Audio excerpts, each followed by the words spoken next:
Relatives of 4 Irish citizens caught up in a standoff at a Cairo mosque have said they fear for their safety. The 3 young women and teenage boy are children of Hussein Halawa, the Imam at Ireland's largest mosque in Clonskeagh in Dublin. All 4 were in the al-Fath mosque, which was barricaded by supporters of ousted President Mohammed Morsi on Friday. It was cleared by Egyptian security forces on Saturday. Omaima, 21, and Fatima Halawa, 23, were taken after they left the mosque by security forces who had surrounded and stormed the building. Although their mobile phones were taken, the 2 women managed to borrow one and called their family in Dublin, saying they had been arrested. The whereabouts of Somaia, 27, and Ibrihim, 17, are currently unknown. Speaking in Dublin on Saturday night, their sister, Nasaybi Halawa, said, "The last time I talked to my sister was about 1 p.m. this afternoon. They had taken her mobile phone, but she managed to borrow one. All the while they,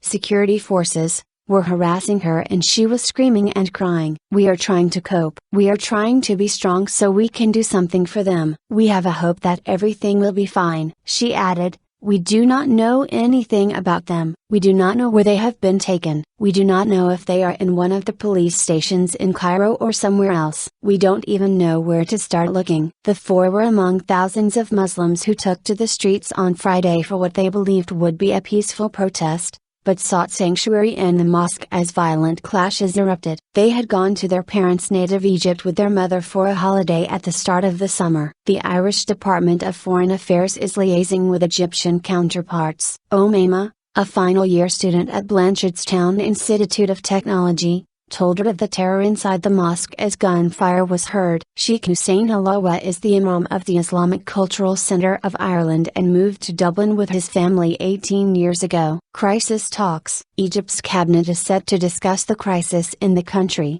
where hundreds have died in clashes in recent days. The interim prime minister has put forward a proposal to legally dissolve the Muslim Brotherhood. Its members are key supporters of Mohammed Morsi, whose ousting as president sparked Egypt's standoff. The interim government is continuing to crack down on protests by the Brotherhood, but more demonstrations are planned around Cairo on Sunday. Overnight, television pictures showed protesters on the streets of Egypt's second-largest city, Alexandria, and in Helwan and Minya to the south of Cairo, in defiance of an overnight curfew. On Saturday, Egypt's security forces cleared the al-Fath mosque in Cairo after a long standoff with Muslim Brotherhood supporters barricaded inside. The confrontation at the mosque continued for most of Saturday, with exchanges of gunfire between protesters and security forces, who were cheered on by crowds outside. The Brotherhood has called for daily demonstrations since a crackdown on its protest camps in Cairo on Wednesday left hundreds of people dead. Further clashes on Friday killed at least another 173 people across the country.